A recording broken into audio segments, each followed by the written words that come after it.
Lectura del Santo Evangelio según San Lucas. En aquel tiempo Jesús dijo esta parábola sobre algunos que se tenían por justos y despreciaban a los demás. Dos hombres subieron al templo para orar, uno era fariseo y el otro publicano. El fariseo, erguido, oraba así en su interior: Dios mío, te doy gracias porque no soy como los demás hombres, ladrones, injustos y adúlteros. Tampoco soy como ese publicano. Ayuno 2 veces por semana y pago el diezmo de todas mis ganancias. El publicano, en cambio, se quedó lejos y no se atrevía a levantar los ojos al cielo. Lo único que hacía era golpearse el pecho diciendo: Dios mío, apiádate de mí, que soy un pecador. Pues bien, yo les aseguro que éste bajó a su casa justificado y aquél no, porque todo el que se enaltece será humillado, y el que se humilla será enaltecido. Palabra del Señor, gloria a ti, Señor Jesús. El Evangelio está colmado de paradojas, es decir, cosas que aparentemente contradicen la lógica. El Evangelio es de hecho algo sobrenatural y por eso es que parece oponerse normalmente a lo que la naturaleza nos dicta. Pero eso es solo en apariencia. En realidad, la naturaleza, lo natural, alcanza su última dignidad, su perfección, cuando entra en la lógica de lo sobrenatural, que es lo que Cristo viene a revelarnos. Así, por ejemplo, para vivir hay que morir, al enemigo hay que amarlo, bienaventurados son los pobres, los que lloran, los perseguidos, etc. Y, como dice el Evangelio de hoy, el que se ensalza será humillado y viceversa.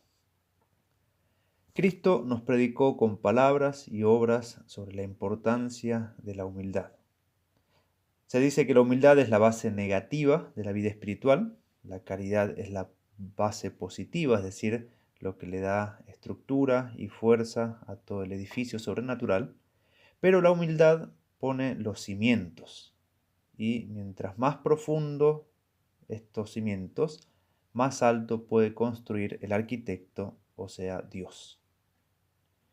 Es por eso que la soberbia espiritual es tan peligrosa y puede hacer que se desplomen las mejores obras de Dios justamente por falta de fundamento.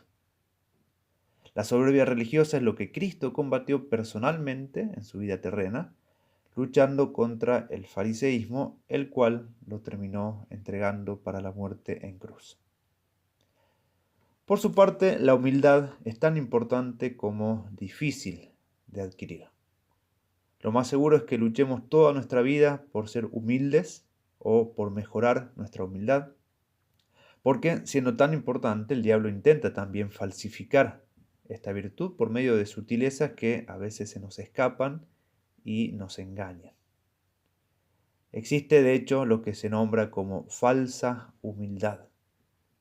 Falsa ya sea porque uno se muestra exteriormente como humilde, pero interiormente es soberbio, o porque uno considera pecado o imperfección lo que no es y se llena de escrúpulos, no de humildad.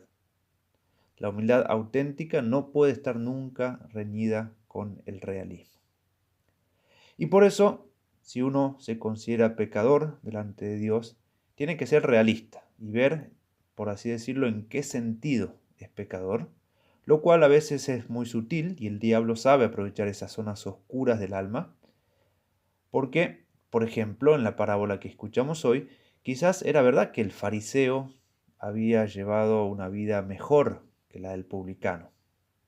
El problema es que el fariseo empezó a verse a sí mismo como causa de esa santidad y no a la gracia de Dios.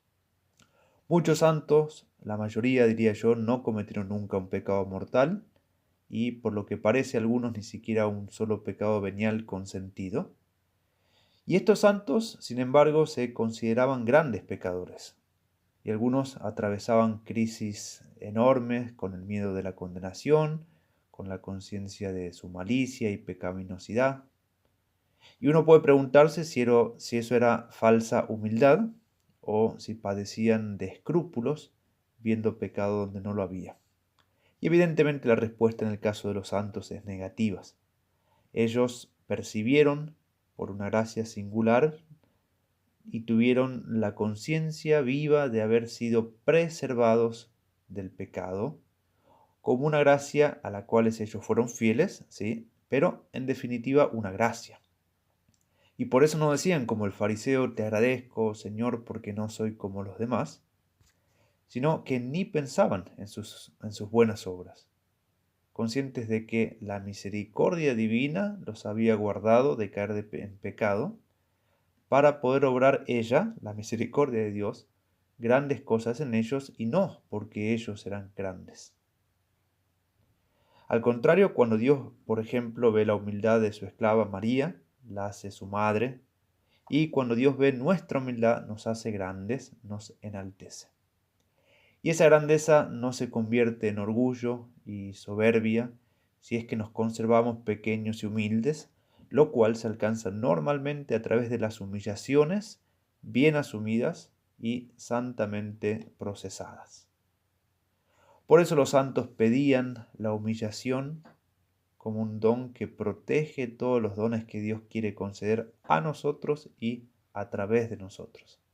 San Ignacio, por ejemplo, en sus ejercicios nos impele incluso a desear oprobios y menosprecios, porque, como dice el santo, de estas dos cosas se sigue la humildad y de ahí todas las otras virtudes.